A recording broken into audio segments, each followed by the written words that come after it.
Guys, thanks for watching. Please make sure to subscribe to our YouTube channel and all our social media platforms at Fino Boxing. You can follow my personal social media at Adriana_sports. Champion retaining all these belts up here and getting this one, which is, one to be very, very proud of. Jessica McCaskill, still the undisputed welterweight world champion. To the floor for questions for the champ and Rick Ramos. Jessica, after being in the ring with her earlier edition of last summer or whatever, was it like easier? It seemed like after the first 2 rounds, it's kind of like boom, like you kind of like dictate the pace and like stepped on the gas and you didn't let it out. We always try to dictate the pace and really push the opponent to the extreme, and that's what we train for. As far as just kind of it being easier, I don't know if it was that it was easier or just that my confidence, is always being built. But I enjoyed it. I told her, she's a tough broad because she took all the punches. But it was a good fight. It's surprised she took that overhand right because you were killing her with that. I was trying to get her out of there. And people always want the knockout, and I try to give it to them. Real quick, so you said that you wanted to beat her up more this fight than the previous fight. Do you feel like you accomplished that? Because as he said, you were landing those overhand rights, and she just would not go down. Yeah, I guess I got to see the fight myself, or look at the punch count, look at the percentage, what landed. But we definitely wanted to work on punch accuracy while we were in training, and I felt like a lot of my punches, definitely hit and weren't blocked. Were you trying to make a statement? Because coming out of round 1, you just came out blazing. You were just coming forward, and I didn't think she was ready for that, right? I think I start slow, and what I've been trying to work on over the past couple of fights is not starting slow and just execute straight away. And like I said, our training is insane, and I don't think any other boxer out there trains the way that we do. And so I know going into the fight I had it, and I just needed to hit the switch and go. How much confidence did you give you the fact that you got the 2 wins on her? She's a future Hall of Famer and all she's done. And going forward, how much is that? It's going to take a bad lady to come take those belts off. I don't give her the same amount of credit that everybody else does. Yes, she's done a lot for her country. She's done a lot for boxing. But when you look at her resume, she fought for vacant titles. I've never fought for a vacant title. A lot of the girls that she fought were either lower weight girls that went up to fight her, and she should have knocked them out, and she didn't. And so I don't really compare resumes in that fashion. And so it's kind of no comparison. Who do you want to fight next? Who would you like to fight next? Was that Katie Taylor rematch? Katie Taylor's on the table. There's a lot of people on the table. Rick Ramos, my coach and manager, best friend, he's so good at thinking outside the box and bringing things to the table that other people didn't really think of. He's all over the boxing scene, all over the maps. Girls, and other professional fighters, they ask him for his advice on contracts and payment and who they should fight or different things. And so he's deep in it. So wherever he says we should go, I know I'm confident and ready to do it. Let me ask you, Jessica, first off, congratulations on your victory, retaining your titles. I feel that throughout the fight, particularly the first round, I think you really set the pace. You had her backing up the whole fight.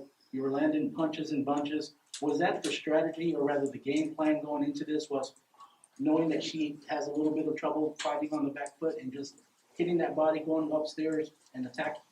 The plan was definitely to move upstairs, downstairs, and really keep the bunches and punches. I didn't want to just throw one punch. I wanted to win every exchange, and I wanted it to be very clear that the fight was my fight. Was there anything that, as far as surprised you throughout the whole bout, as far as the fight, from the last one to this one? Well, that's usually go down. I was working pretty hard on making sure that, I got her on the canvas, and so that was a little bit unfortunate that she did go down. In your opinion, had it been 3-minute rounds, do you feel that you would have been able to get the stoppage? I think so. We prepare very well for big fights, long fights. We did change up the game plan. It was Rick's idea to do 2-minute rounds this time in training, but we didn't stop at 10 rounds. We went to 11, 12, 13 rounds, and then after those sparring rounds, we continue with different mitt work and strategizing. So it's not over after that, So we would be prepared for 3 minutes. Congratulations, Thank Jessica, on a great performance. Obviously, we saw throughout training camp that there was, some trash talking going on. Do you think after tonight, there could be some peace between the both of you?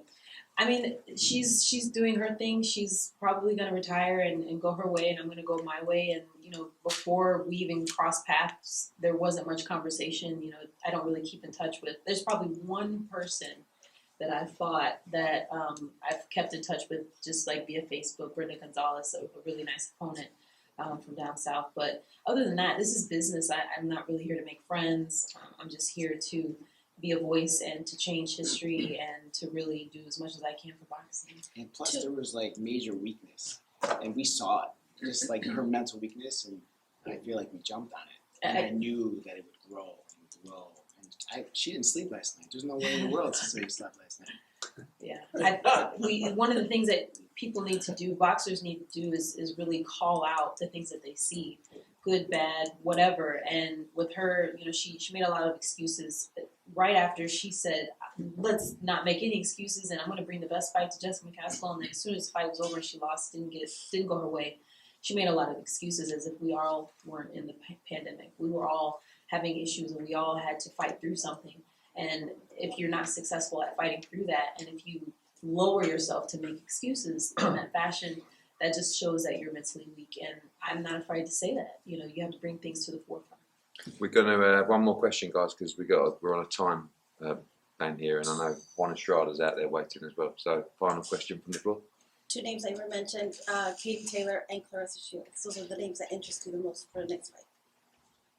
I think, they both interest me. They both interest us, but I think the situation's got to be correct. Like, the weight on Katie Taylor's got to be. I think if you go too low, you disrespect the welterweight weight class. But if Eddie decides to go that low, I think that we have to be compensated for that. And I think that Claressa Shields, she has to come down at 145, 147, and we have to put restrictions on the upside to that. So as long as we're smart about it, and it's all about the deal. Like at the end of the day, Cecilia took this fight and the last fight at 145. That was a mistake. She was the undisputed champion. They made a mistake. They took the fight. They gave us weight. If you're in charge, you got to be smart. And I think they were not smart. And that's why we beat them 2 times. And it's all about timing. And it was perfect timing, perfect weight, and the deal was right. Well done, Jessica. Thank you so much. Thank you.